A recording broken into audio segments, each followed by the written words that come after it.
तो महाराष्ट्र के विधायकों की अयोग्यता के मसले पर सुप्रीम कोर्ट ने स्पीकर के फैसला लेने पर फिलहाल रोक लगा दी है। आप इसे किस तरीके से देखते हैं? उद्धव गुट को राहत के तौर पर 22% लोगों ने कहा, शिंदे गुट को राहत 53% लोगों ने इस पर अपनी मोहर लगाई। किसी पर कोई असर नहीं, ये 20% लोगों का मानना है, कह नहीं सकते 5% लोगों ने इस पर अपनी राय दी। अब महाराष्ट्र के पूर्व मुख्यमंत्री उद्धव ठाकरे के घर पर हुई बैठक में 12 सांसदों में से सिर्फ 7 सांसदों के पहुंचने की खबर है। क्या आप मानते हैं कि शिवसेना पूरी तरीके से टूट की कगार पर है? इस पर जनता की ओपिनियन क्या है? निश्चित रूप से 86% लोगों को लगता है कि शिवसेना टूट रही है, टूट की कगार पर है। ये 86% लोगों का मानना है, कहते नहीं 1%। और उद्धव ठाकरे संभाल लेंगे, ऐसा 4% लोग मानते हैं। कुछ सांसद छोड़ के चले जाएंगे, ऐसा मानने वाले 9% लोग हैं। इधर शिवसेना के सामने संकट है तो उधर गोवा में कांग्रेस की मुश्किलें बढ़ गई हैं। वैसे बाढ़ की तरह पिछले कई सालों से कांग्रेस में इस तरह की मुश्किलें हर बार चुनाव के बाद आती रही हैं। कांग्रेस का आरोप है कि बीजेपी उनके विधायकों को खरीदने की कोशिश कर रही है। माइकल लोबो को पार्टी पहले ही नेता प्रतिपक्ष के पद से हटा चुकी है और दिगंबर कामत के ऊपर भी एक्शन ले लिया गया है।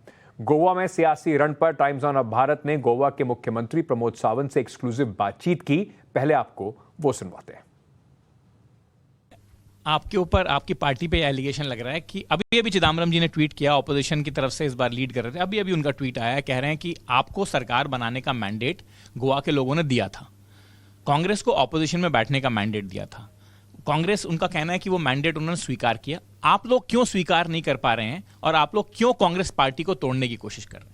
हम कभी किसी पार्टी को तोड़ना ही नहीं चाहते हैं जी। बिल्कुल, मैं कहता हूं कि हम किसी को लेना भी नहीं चाहते हैं। That is up to them. वो कहाँ जा रहे हैं, क्या कर रहे हैं, मुझे कुछ पता नहीं है। गोवा में तो ऐसी कुछ स्थिति हमारी तरफ से तो नहीं है।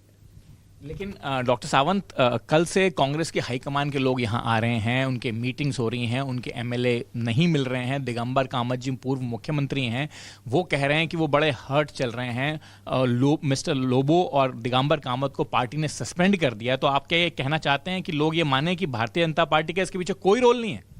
जी हाँ, बिल्कुल कोई रोल नहीं है। मुझे लगता है उनको, आज तो सभी असेंबली में थे, आज सभी असेंबली प्रोसीडिंग उन्होंने कंप्लीट की है।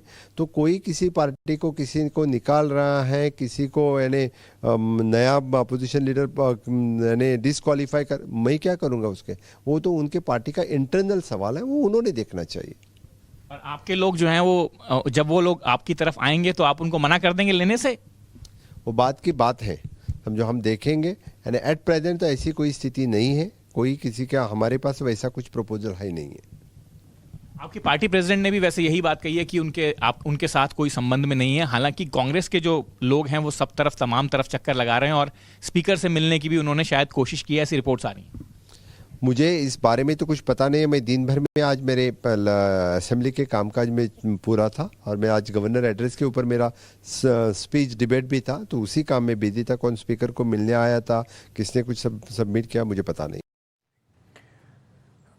गोवा के मुख्यमंत्री तो बड़ी साफगोई से कह रहे हैं हमारा इससे कोई मतलब नहीं है, लेकिन ऑपोजिशन जितनी कमजोर हो सत्ता दल को उतना ही फायदा होता है। चलिए दूसरी खबर की ओर बढ़ते हैं। आज